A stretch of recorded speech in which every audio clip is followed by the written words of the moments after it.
All right, let's allow people in.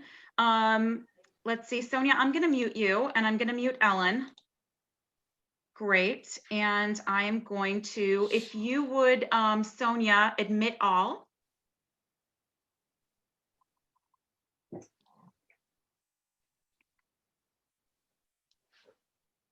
Welcome, everybody. We're gonna let everybody log on with their pictures. Hello. Hello. Hello, everyone. There we are. Oh, and I'm seeing Evelyn and Connie and Jeff, Carolyn. Hello, everybody. Excellent. Well, welcome everybody to the talk we're going to be having with Ryan Porush, who is the filmmaker, the director and journalist of The Passengers. And we're just going to wait a couple more minutes, I think, before we officially jump into the conversation. Thank you all so much for being here and for supporting the Jewish Film Festival, the virtual Jewish festival, the Sonoma County Virtual Jewish Film Festival, I should say. With us, we have Sonia Garzouzi, who is being our little admin for a spell, and Ellen Bluestein, the executive director of the JCC, who's waving. And I'm so thrilled to see so many of you, and I see more people are joining us as they come on.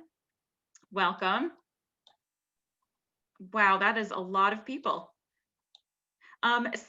Just to let you know the format, we are going to be doing this in an hour or just under. We're going to see how things go with the flow. And Ryan and I will start everything off with a few questions and some background on the film. And then we are going to open this up to questions. And the way this will work is we would like for you to type your questions into the chat section. So at the bottom of your screen, I know that many of you at this point are very adept at chat. You can click that button that looks like a little bubble that says chat, and then type your message there and hit enter. You can either send it, send it there, and I am going to be moderating, selecting them. So we're all going to be able to view the questions, and we'll see how many of them we can get in the time allotted. So, hi everybody, I am Irene Hodes, if I didn't mention it, the director of the Sonoma County Virtual Jewish Film Festival.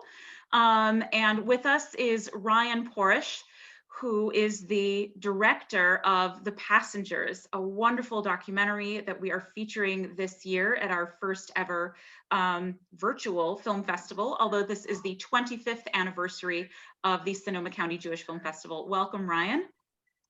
Thank you. Thank you so much for having me. Congrats on 25. Thank you very much. And credit is due, of course, to all of the JCC staff, especially Ellen Bluestein, who was with us, who is the executive director and also ran the film festival for many years. So let's get started. Ryan is joining us from the Los Angeles area, an LA native. I was wondering, Ryan, if you could just give us a little bit of context about how the film came to be. I know that you had made documentaries beforehand, but this is in Ethiopia and you're from LA, and I don't know, it goes through many different countries. How long did it take to film, and when were you filming exactly? Yeah, for sure. So in 2015, I was living in New York. I was in New York for about 3 years, and at one point during this time, I was collaborating with David Elcott, the NYU professor who you meet in the film. And we were doing some work on something unrelated. And we had become friends, and he, around this time, came back from Israel with his wife, who was a rabbi. And this is a story he tells in the film. They were in Ethiopia. I might have said Israel, excuse me, Ethiopia. They were in Ethiopia witnessing what they thought was going to be the final aliyah of the Ethiopian Jews. And so they come back from this trip, and he's telling me how terrible it was that Israel is closing the synagogue, they're taking the Torah home. We thought we were going to be witnessing this beautiful moment, this celebration, and it turns out that more than half the community is not being allowed to make aliyah. They can't immigrate to Israel. So he comes back and says, we got to do something about it. And immediately, as a documentary filmmaker, as a storyteller, and as a Jewish person who thought that they had the knowledge that every Jew in the world who wanted to be in Israel was essentially in Israel. So me learning that's not true, hearing about this community of Black African Jews that is devoutly religious and Zionist and stuck in this sort of purgatory or identity crisis, being too Jewish for Ethiopia, not Jewish enough for Israel, sounds like a great story. And that was sort of the inception of it for me. And that was summer 2015. Went to Ethiopia that year, and then I actually think it was 2016, excuse me. Went to Ethiopia, came back with the boys, with Demos and Gezi, filmed around the US. And so, I guess it took about 3.5 years all in to make the film. And the beauty of documentary is, if you've seen it, you know that I couldn't have possibly predicted what happens and how the film ends. And so I guess it's good I didn't finish it too soon. I don't know. The two young men are Gezi and Demos, and how were they chosen? Were they already community leaders, or had David Elcott selected them? How were they chosen as the subjects? It's really fateful in a lot of ways. I would say biblical. There's like a lot of stories in the Torah where there is just kind of like, fatefully, David sat next to Demos in the synagogue and said, when are you going to Israel? And Demos said, I'm not one of the ones who's on the list. And Demos is a leader, or was a leader in the community, still is, but was in Ethiopia. And so, maybe that put him in a position. And then David made the decision that it would be too much of a burden to bring him alone. And he chose Gezi, one of his best friends, to join him. Okay.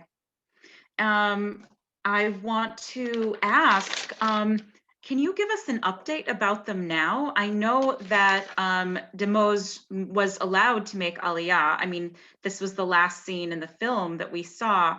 Is Gezi still in Ethiopia? Well, this has been one of the really special parts about sharing the film and doing talks like this, is that I get to tell people that since the film was completed, Gezi and his family have immigrated to Israel. And Gezi is currently a student in university at Israel, studying to be a nurse.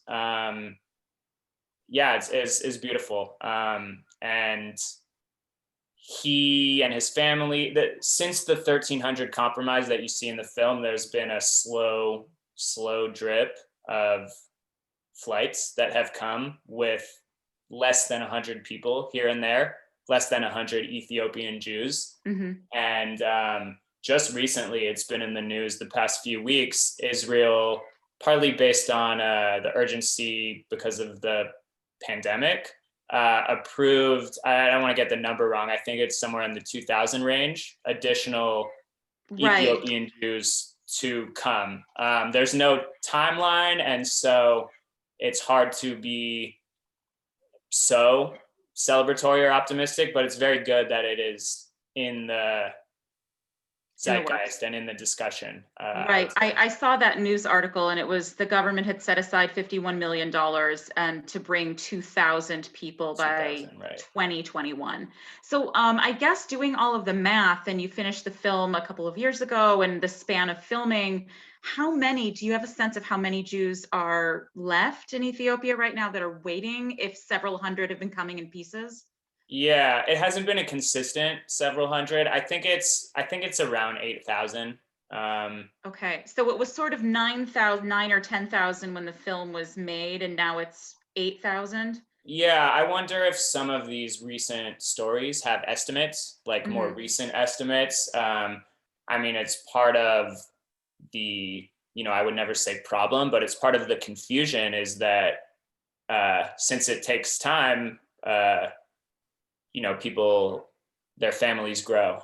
Is part of it. So right. I didn't think of that. Yeah, it was 9,000 was Israel's number that they decided to bring in I think fall of 2015, before then going back on that decision because of budgetary reasons, was stated in spring 2016. So since then it's like fluctuated a bit, but I think it's in the like 7,000 to 8,000 range unofficially. There might be with the new decision, they might have a new number.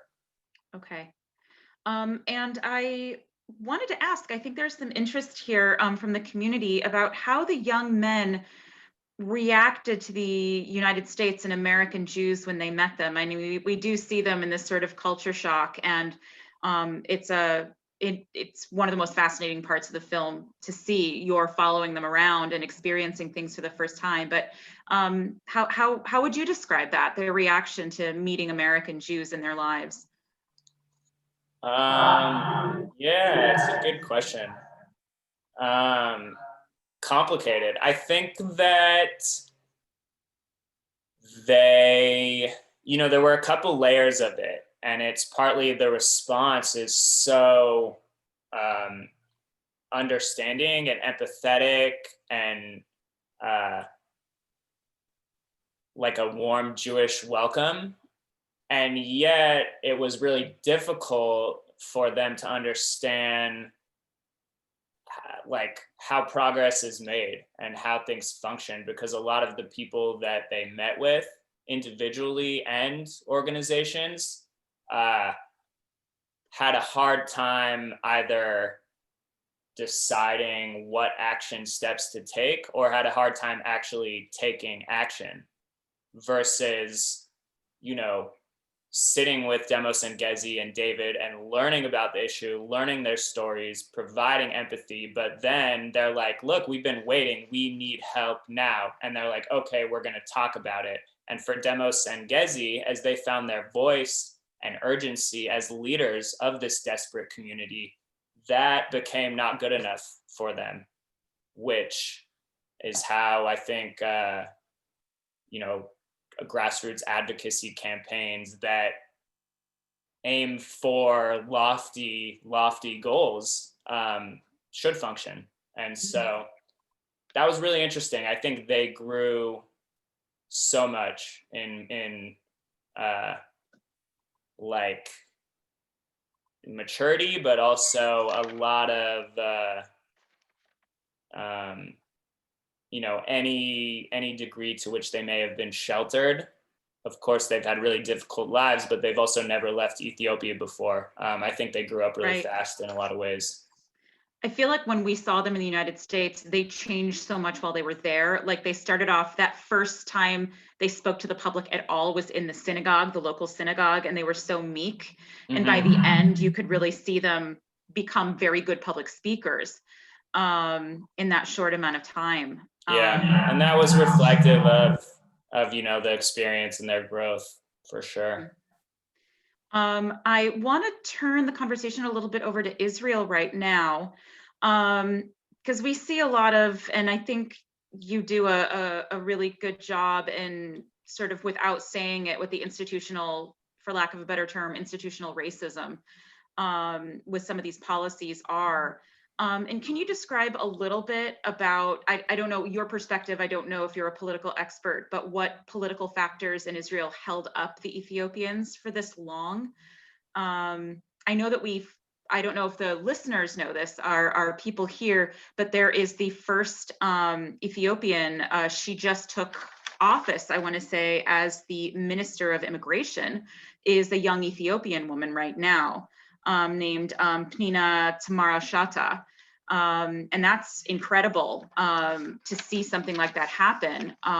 But it's still a very difficult situation in Israel for the new Ethiopians, economically, socially, politically. So can you speak to that? Mm-hmm. Yeah, I mean, I think as we all know, as we all should know, life is hard for immigrants anywhere in the world.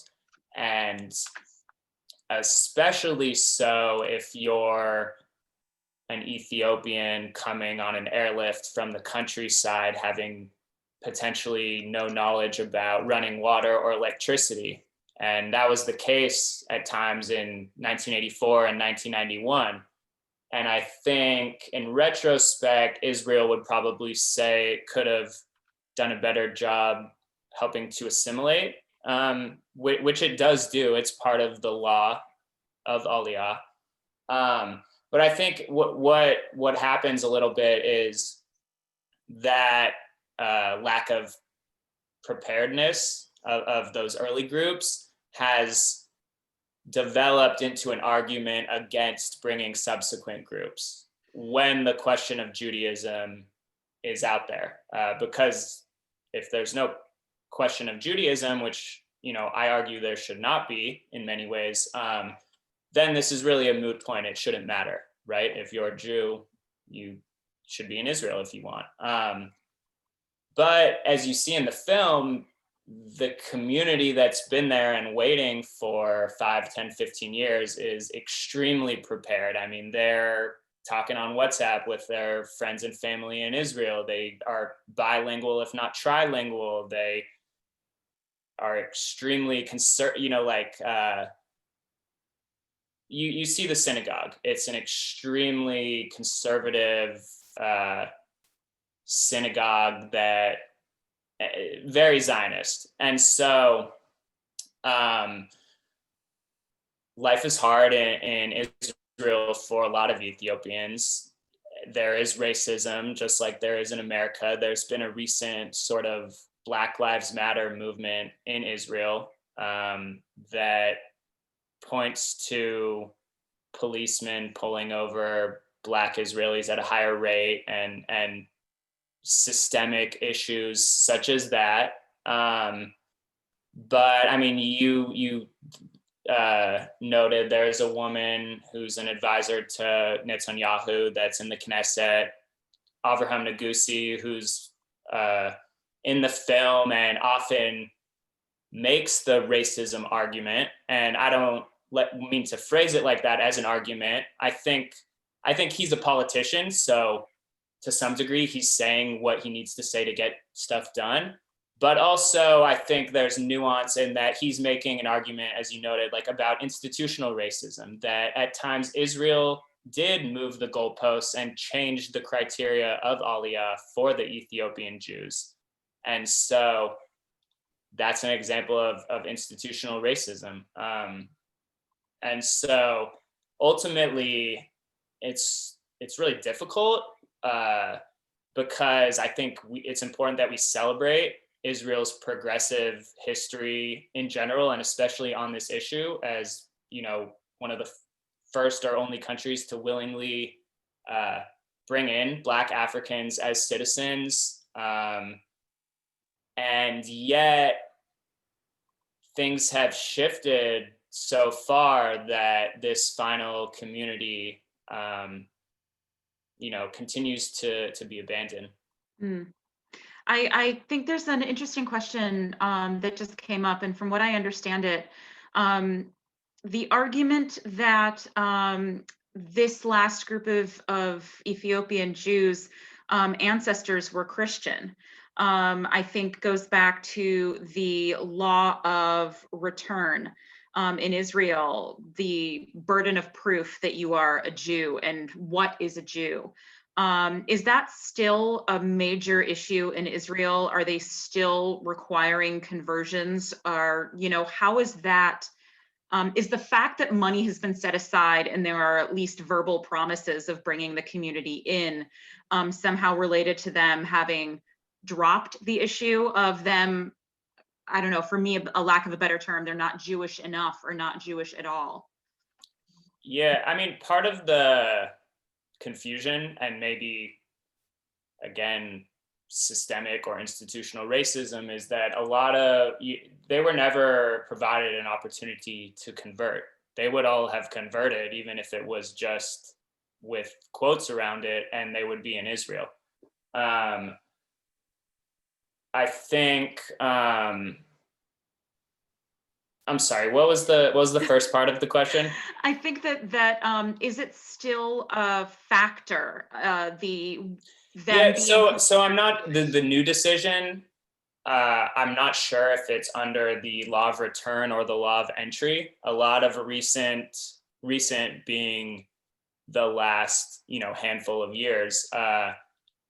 The small number that has come has been brought, many of them under the law of entry, under the Family Reunification Act. So it's not the law of basically, return. it's right. I'm not positive. It's sort of semantics, but I think maybe we're gonna reunite families which were somehow split up during this process, and it doesn't mean that you're entering as a Jewish person on Aliyah, or it's a different kind of Aliyah. It becomes, again, like troublesome that we know that millions of Russians that Israel let in during Soviet era were not Jewish, openly not Jewish. It's troublesome that and I don't want to, some people, this is a bad word, Marranos of Spain. I don't mean to say the bad word. They're a case study.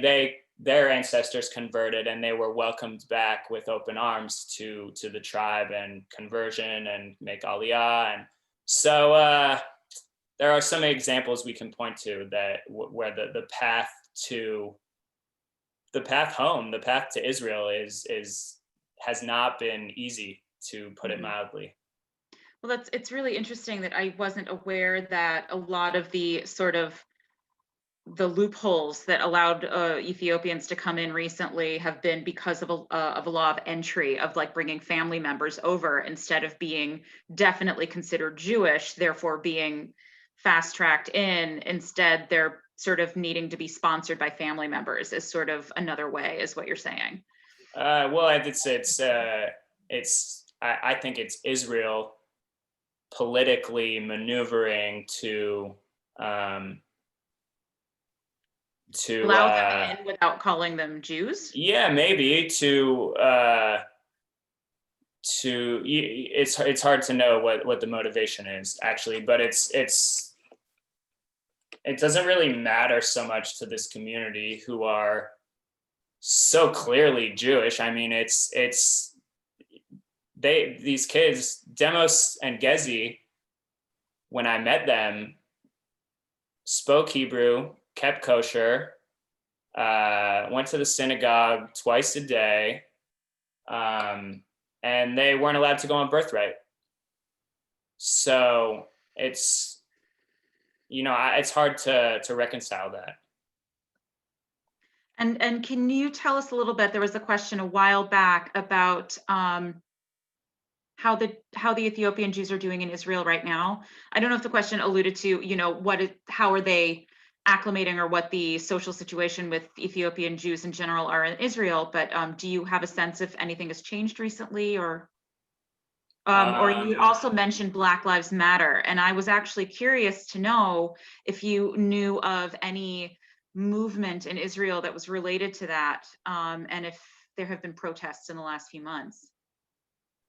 I'm not sure if it's specifically related to the organization here, or if there is. I just know that for well beyond the last couple months, more like past few years, handful of years, there's a growing sentiment in Israel from minority communities that are, that there is racism, that they're not being treated fairly. So that,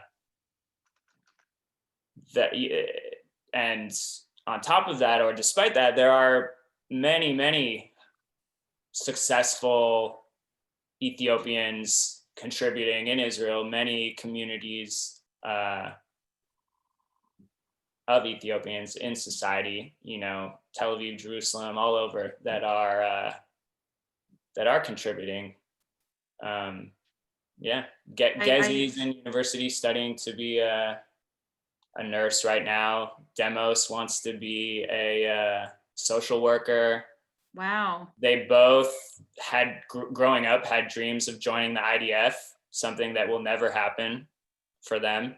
Why is that? Are they too old? Yeah, they're too old. Israel didn't bring them in time, and that's happening for hundreds of Ethiopians.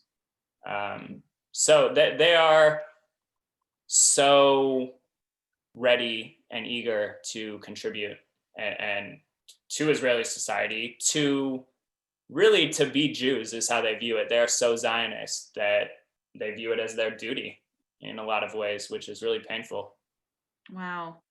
Well, we have some comments here, and I do want to encourage everybody, if you do have questions, to type them. And some of you have already been doing this, but I think this is an anecdote from Ellie, who says, how much has it all changed? When our rabbi from Fremont, California went in 1983, he was the first rabbi into Ethiopia and predated the first large influx to Israel.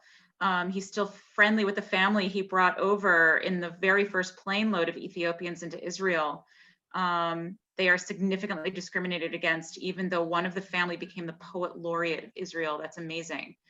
But that openness doesn't seem to have continued today. Having grown up here, there is this mystique of until I saw your film and did a lot of research, Ryan, I have to say that I personally didn't know how difficult this very last, what seems to be a small group of people, because there are so many people from all over the world making Aliyah. You would think that 9,000 people or 8,000 or 7,000 or what it is now is very manageable for Israel to do. And we've always had these heroic stories of the transports in the 80s and 90s of these plane loads of people who were scooped up and saved.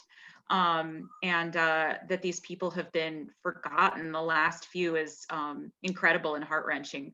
Yeah, I think it's important, as you note, that it's really hard to understand how this happened, that in the past 30 plus years, that we've shifted so far from these expensive, dangerous, covert, extreme operations, Israel and American Jews coming together and succeeding. And now there are less than 8,000 left, and the people who could make it happen can't be bothered. It's really interesting to see how far the priorities have shifted, I guess you could say. What is on the agenda has shifted. Right. I think we had another question here. Yes, this is an interesting one. At the end of the film, David sat at the table with the young men. He seemed reluctant to reach out to the one who wept. Do you know why that was? And is David keeping in touch with them? And that was one of the most beautiful things I saw, the relationship that David did have with the two of them. Can you talk about that a little bit, and how he left them, and what that situation is like? Yeah, that's interesting that you would, I personally do not read the scene that way, as him being reluctant, but they still have a super close relationship. Like I said, Demos and Gezi are both in Israel. I talk with them occasionally on WhatsApp. They're both, doing well. well as can be expected. Working hard. David continues to be a mentor and father figure. That was definitely unexpected,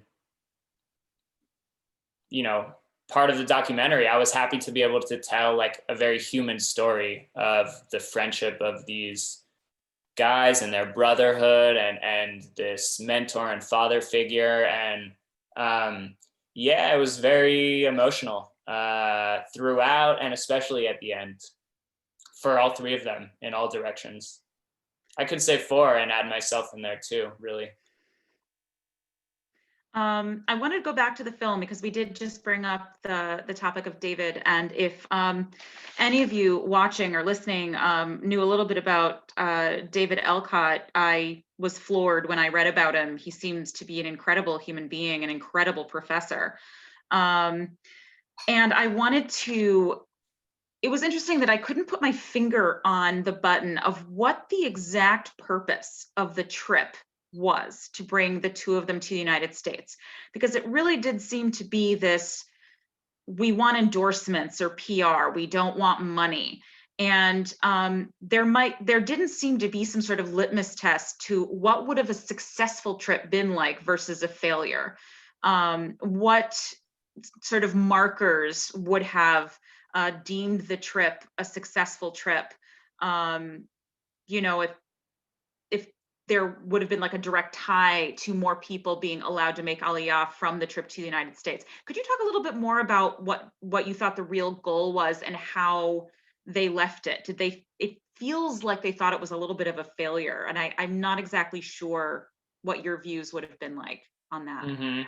Yeah, David could obviously better answer some of these questions. I think that the advocacy campaign operated under the assumption, and obviously not all of the knowledge was known at the beginning, but from my perspective, it operated with the assumption that Israel's reason for not bringing the community, that it didn't have the money. The campaign operated that was not true. That the reason why, never before in the history of Israel has it said it doesn't have the money to bring Jews home. It's a priority thing, it's an agenda setting thing. And so David, I believe, started the campaign with that assumption. And I think that he wanted to get American Jews, individuals, organizations, especially those that had gone through the ringer on this issue in the past, get them involved again to pressure Israel. And I think as the film kind of explores, I think it's, one, Israel doesn't care about this issue as much, and two, American Jews either don't care about pressuring Israel or don't feel like Israel is listening, or both.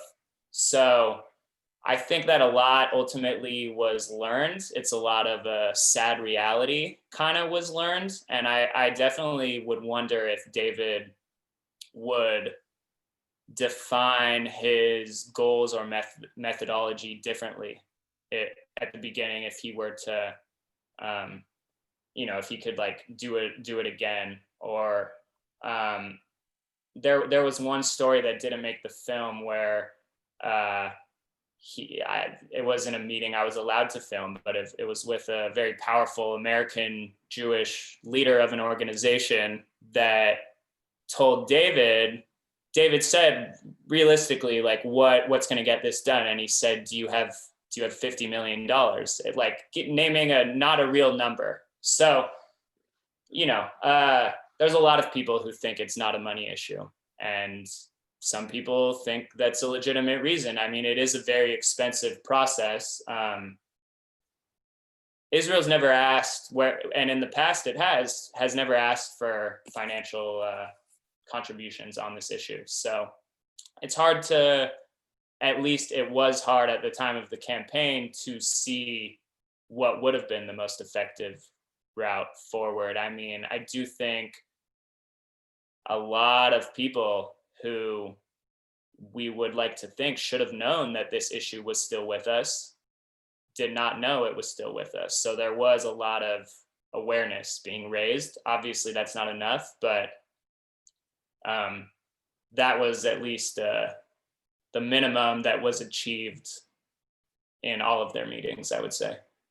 Well, in a way, I would say that your film, the existence of your film, and hopefully the success of your film, it looks like it has had a lot of exposure, has done something. I mean, it's a power of documentary film in that why do we make documentaries? You know, what is the ultimate goal? I mean, does it have are you an advocate yourself, or are you documenting, and the existence in the world of this film does have an effect on all of the issues? Yeah, I mean, I think like you said it's the why I love documentary, the power of documentary. It's in a different way, making a movie like this can uh, not only inform or like educate, but also really provide understanding and empathy, and hopefully like action items, a social impact, and awareness is for sure a big step in that. And I'm wondering if you, I suppose this is a related question. Could you talk to us a little bit about how you got into filmmaking, and what, what your background is in the role of documentary filmmaking in general, what that is to you? Um, I started out as a writer, like a creative writer and journalist, and I ended up going to journalism school at New York University, where I was in a documentary program, and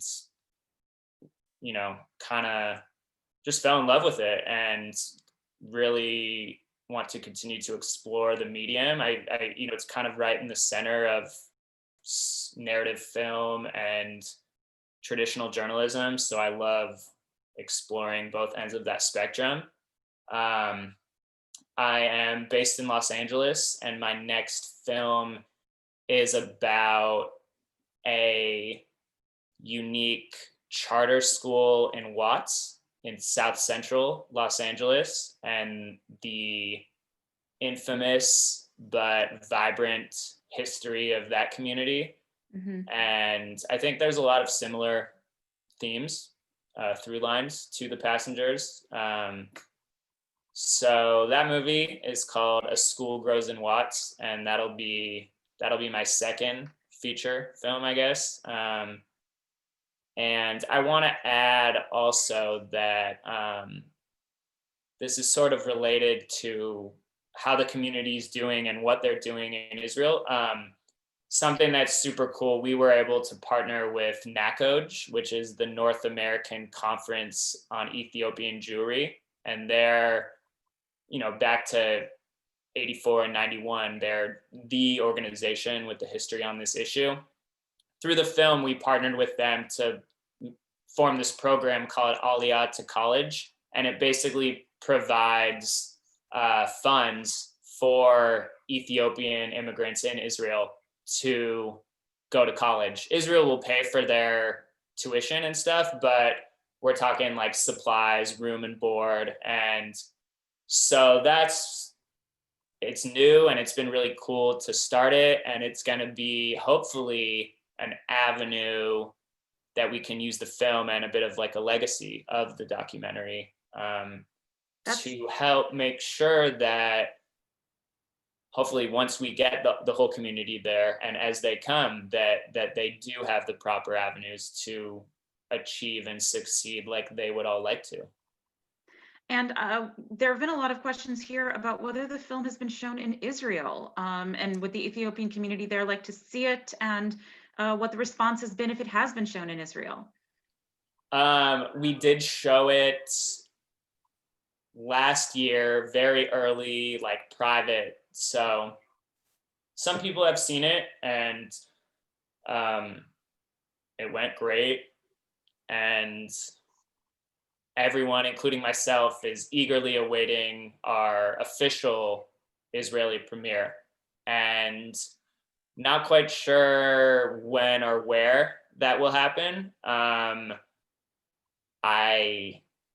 It may have happened this year had circumstances been different, but we'll have to see. I'm not sure exactly, but I'm very excited for that. I think it'll be important and special. Yeah, that would be very interesting to know. I mean, was your little private viewing well received? Did you get Yeah, very interesting well comments? received. It's much less a scandalous issue or story in Israel than it is in America. There have been more pieces, TV segments, stuff like that on the issue through the years in Israel. So I don't think it makes it any less interesting, hopefully, but it's maybe not as like new to audiences.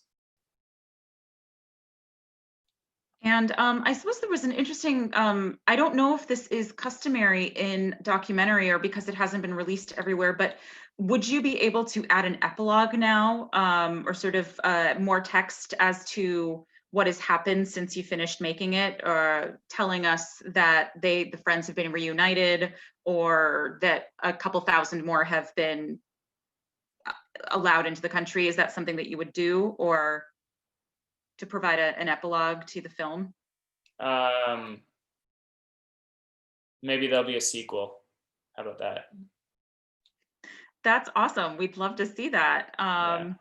They were so charming and smart. I was really left wondering about how they were doing after I saw the film, as I think a lot of us were as well. Let me go back to the questions here just to see if we have.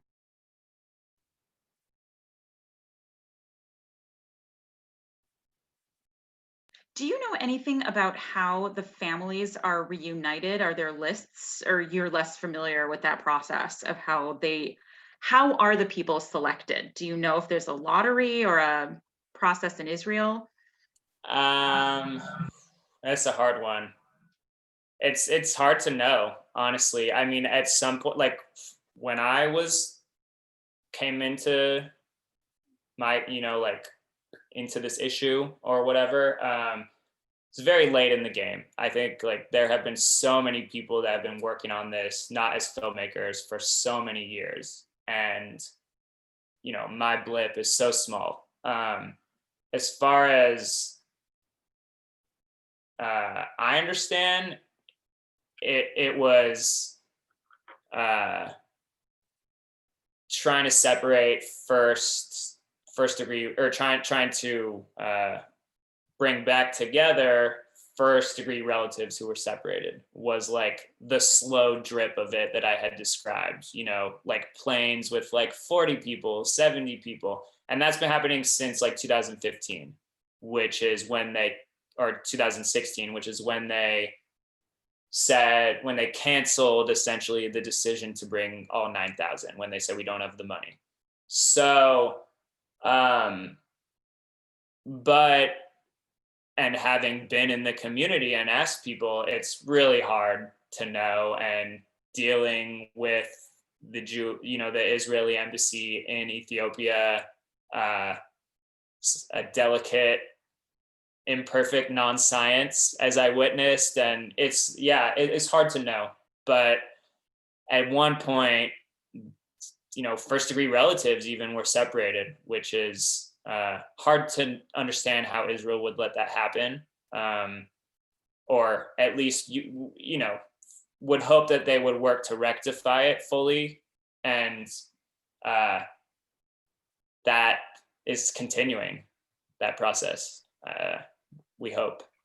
Yeah, I think that we've had a slow decline in new questions. So I did want to thank you so much for making this film. It is important that so many of us didn't know about this. As a person, I don't know if many people in the community know, I made Aliyah and lived in Israel for 7 years myself. And for an American of my sort of middle class socioeconomic and educational background, it was absolutely the easiest thing in the world. It was arranged in a matter of months. And there are organizations that exist for American and European Jews to just go. And so the excuse of there not being money is just a little bit appalling with such a number. And so it was very important to see, and really want to thank you for creating such an important film, and hope you do make that sequel. We'd love to see what happens to them. And can you tell us the name of your current project again?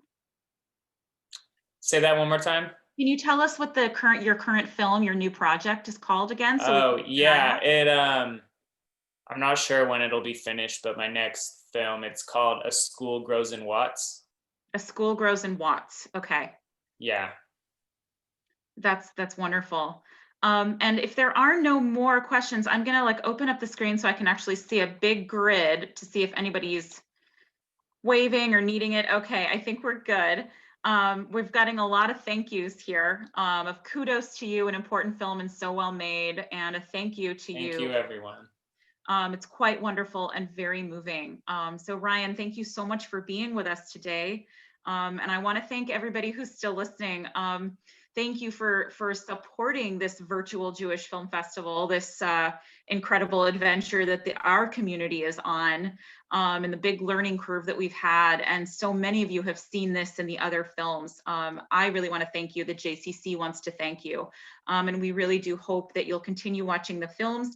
Tell your friends about The Passengers, because there are still 3 weeks left for you to see the film. And so you can tell everybody in the United States, where it's legal, to see the film.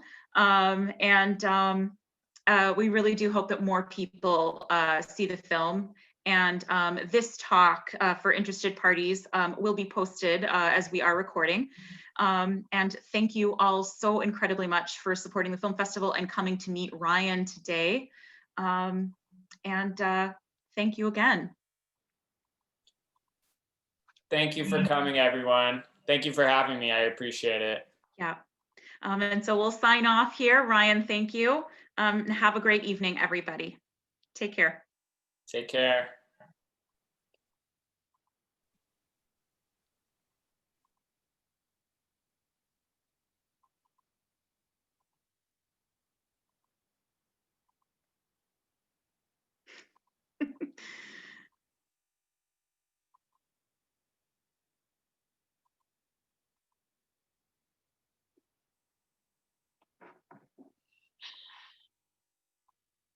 Okay, I think we just have the stragglers. I am going to stop recording.